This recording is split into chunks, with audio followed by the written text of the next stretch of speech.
Olá pessoas, hoje a gente vai dar início a um assunto novo, Grécia Antiga, mas como tem muita coisa para falar, não dá para começar e terminar na mesma semana. Então a ideia é que a gente comece a tratar desse assunto nessa semana e continue pelas próximas 2 semanas. A gente vai começar falando da formação desse mundo grego, se deu a partir da ilha de Creta, que é uma ilha que fica no mar Egeu, formou a civilização cretense, de uma riqueza cultural enorme, um povo que desenvolveu uma forma de escrita muito elaborada. Depois de um tempo, um povo de origem indo-europeia acaba se instalando numa região próxima à ilha de Creta, são os aqueus, e esses aqueus formam uma civilização que ficou conhecida com o nome de civilização micênica.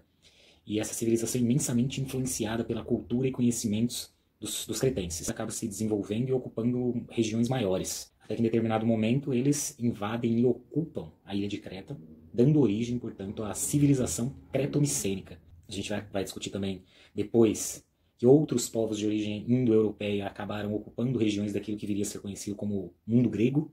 São eles, além dos aqueles que eu já mencionei, dórios, jônios e eólios. Mas dentro desse período de ocupação desses territórios por esses povos, os dórios acabam dominando grande parte do território da civilização cretomicênica. E durante o domínio dório, é uma fase de grande decadência do ponto de vista cultural, quando muitas atividades culturais são abandonadas, inclusive o uso da própria escrita. E dentro desse período, esses outros povos de origem indo-europeia, como os jônios, os eólios, além dos dórios e aqueus, acabam fundando cidades, e cada uma dessas cidades tem sua própria organização, são independentes, constituem seu próprio governo, moeda, imposto, enfim. São cidades independentes, que a gente conhece com o nome de cidades-estado, ou a polis grega, né? Dentro desse mundo grego, que é muito diverso, com vários povos, tem lugar também várias formas de governo. Então a gente vai discutir o conceito de monarquia, de aristocracia, de oligarquia, de tirania e de democracia, para ficar nas principais formas de governo adotadas dentro de várias das cidades desse mundo grego. Uma outra coisa que a gente vai discutir também que é fundamental é o surgimento da filosofia. Seria principalmente a partir do século VII a.C. Então a gente vai discutir as diferentes fases da filosofia grega, que é onde nasce a filosofia, né? E são 3 as fases: filosofia pré-socrática, a socrática e a helenística. A pré-socrática é essa fase inicial, e filósofos como Tales de Mileto buscam pela primeira vez romper com a ideia de explicação mítica do mundo, explicar o mundo a partir da relação entre figuras míticas, como por exemplo deuses e semideuses. Então esses homens buscam dar uma explicação racional para tudo aquilo que acontece na natureza, para a formação do mundo, do universo e do que há nele. Depois a gente passa para a segunda fase da filosofia grega, que é a socrática, que tem como Sócrates um grande expoente, mas também a gente tem o Aristóteles e o Platão. Dentro desse período de filosofia socrática, há um deslocamento das questões da natureza que caracterizam a primeira fase da filosofia grega, a filosofia pré-socrática, para uma busca pelo conhecimento relacionado às questões humanas, para explicar o homem, o mundo das ideias, o mundo da política, por exemplo. É um período, então, de intenso desenvolvimento filosófico que coincide, principalmente na cidade de Atenas, com o desenvolvimento da democracia. E depois, por fim, a gente discute a terceira fase da filosofia grega, que é a filosofia helenística, que é o momento em que o conjunto das cidades gregas acaba caindo sob o domínio de outros povos, os macedônios e os romanos. Há um espalhamento da filosofia, da cultura e dos valores gregos pelo mundo antigo, principalmente a partir da atuação do Alexandre o Grande, que foi um imperador do Império Macedônico. Nessa fase, além das questões da natureza e do homem, os filósofos como Epicuro, por exemplo, buscam constituir conhecimentos no sentido de orientar as ações humanas e dar sentido à vida, como por exemplo falando de questões como a busca pelo prazer e pela felicidade. E discutiremos ainda, dentro de todo esse período também, as principais atividades econômicas, as características do território, as relações desenvolvidas pelos gregos com os outros povos do mundo antigo, enfim, uma série de elementos que iremos trabalhar ao longo desse período que permite agregar, portanto, algumas disciplinas, como, além da história, sociologia, filosofia e geografia. A ideia, então, dentro desse período, é juntar todas essas matérias, trabalhar tudo de maneira transdisciplinar, unificada, para que a gente consiga fazer uma atividade por semana e enviar para vocês. Ela funcionaria para todas essas disciplinas que eu falei. Então, vocês não têm que fazer mais agora 4 atividades semanais, uma para cada disciplina, fariam uma que valeria para todas. Se funcionar, é claro. Então vamos ver a partir de agora, vou acompanhar. Se funcionar bem nessa semana, eu dou continuidade na próxima. Do contrário, a gente interrompe e volta a ser o que era antes. 4 atividades, uma para cada disciplina. Vamos lá. Daremos início falando do período de formação da civilização grega dentro da antiguidade. Tudo começa na ilha de Creta, que é essa região em vermelho, que Começou a ser habitada por volta de 3000 a.C., provavelmente por povos vindos da Ásia Menor, que é essa região mais a leste do mapa que está em cinza. Inicialmente, os habitantes dessa ilha praticavam a agricultura e a criação de animais para subsistência, mas não demorou até que iniciassem práticas de navegação e de comércio marítimo, até que essa se tornasse a principal atividade econômica entre os cretenses. E foi principalmente em torno da atividade marítima, do comércio marítimo, que essa civilização se constituiu e se desenvolveu. A razão principal para que os cretenses se voltem para o mar é o fato de que havia poucas terras com possibilidade de cultivo na ilha. O território também era pobre em recursos minerais.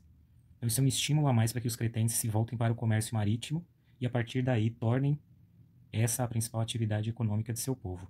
Com o passar do tempo eles também desenvolvem uma escrita, a escrita minoica, que tem semelhança com a escrita hieroglífica egípcia e até hoje ela não foi completamente decifrada. Os cretenses tinham como capital de seu território a cidade de Knossos. E o palácio de Knossos, que é o que vocês veem uma representação na imagem aqui, é uma das grandes construções dessa civilização cretense, que encontrou seu auge entre os anos mais ou menos de 2000 a 1400 a.C. Então vocês percebem uma outra característica dessa civilização, que é a capacidade de realizar grandes construções. Outras cidades também foram palco de grandes construções, de grandes palácios entre os cretenses, mas com certeza o palácio de Knossos é o principal deles.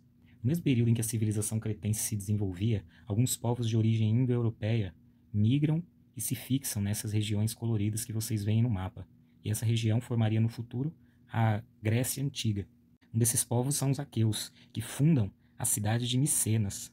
E essa cidade passa a ser o centro daquilo que viria a ser no futuro a civilização aqueia. E essa civilização passou a ser conhecida principalmente como civilização micênica, em função da fama e da grandiosidade da cidade de Micenas. Os aqueus, assim como os cretenses, eram grandes artesãos. Os cretenses, por exemplo, tinham grande habilidade com o uso da cerâmica, também manuseavam ouro, prata, bronze e praticavam intenso comércio com povos da antiguidade, como, por exemplo, com os egípcios. E os aqueus foram imensamente influenciados pela cultura cretense, adotando inclusive traços de sua religiosidade, bem como o uso da escrita. Além, é claro, da prática do comércio marítimo. Então a gente pode dizer que o contato entre a civilização micênica, fundada pelos aqueus, e a civilização cretense influenciou imensamente o desenvolvimento da civilização micênica. E os aqueus foram ampliando o seu território, suas áreas de domínio, até que por volta do século XV a.C., que é o século do 1400, eles invadem e ocupam a ilha de Creta e fundem os dois territórios numa mesma autoridade. A partir de então, tem início a civilização creto-micênica, sob o comando dos aqueus. E como eu já disse, a influência dos cretenses sobre os aqueus foi imensa, tanto na escrita, quanto na produção de artefatos de metal, de cerâmica, o comércio marítimo, traços da religiosidade. Uma curiosidade interessante a respeito da religiosidade entre os cretenses é que o principal deus, na verdade, era uma deusa, a deusa mãe, que teria sido a criadora de tudo. E muito em função de ser uma mulher, a principal divindade entre os cretenses, não era vedada às mulheres cretenses nenhum tipo de atividade. E a prática discriminatória pelo sexo também inexistia entre os cretenses. Então havia uma igualdade de gênero. E como eu já disse, no mesmo período em que os aqueus migram para essa região que depois viria a ser a Grécia Antiga, outros povos de origem indo-europeia, como dórios, jônios e eólios, também fazem o mesmo, e vão fundando cidades e estabelecendo domínios dentro desse território, que depois viria a constituir a Grécia Antiga. São esses, na verdade, os povos que constituem a Grécia Antiga: aqueus, eólios, jônios e dórios. Um desses povos, os dórios, são os fundadores da cidade de Esparta, povo de tradição guerreira, acabam ocupando e dominando quase todo o território da civilização creto-micênica por volta do século XII a.C. Ao longo dessas guerras, importantes cidades da civilização creto-micênica foram destruídas, e grande parte da população desse território se dispersou por outras regiões. Isso fez com que a cultura da civilização creto-micênica entrasse em decadência ao longo desse período de dominação dos dórios. E essa decadência se reflete inclusive no quase total abandono da prática da escrita entre os creto-micênicos. Então, a partir do século XII, com o domínio dório na região, a civilização creto-micênica se desfaz e há um período de forte decadência cultural entre os povos que habitavam a região. Mas ao mesmo tempo em que os dórios dominam esse território, outros povos fundam cidades em regiões não dominadas e essas cidades vão constituindo seu próprio governo. São, portanto, cidades-estado. E as mais importantes dentre essas cidades, a gente pode citar o caso de Micenas, por exemplo, que foi uma importante cidade, a cidade de Corinto, a cidade de Tessália, mas as cidades mais famosas da Grécia Antiga, com certeza, são as cidades de Atenas e de Esparta. A cidade de Atenas foi fundada pelos Jônios e a cidade de Esparta foi fundada pelos Dórios. E vão desenvolvendo suas atividades, tomando contato uns com os outros, fazendo trocas culturais, praticando comércio terrestre e comércio marítimo, enfim, uma série de relações que vão constituindo essa civilização grega antiga. No próximo vídeo a gente continua falando das cidades de Atenas e de Esparta e já falando alguma coisa a respeito das principais formas de governo na antiguidade. Não esqueçam de fazer os exercícios e até mais.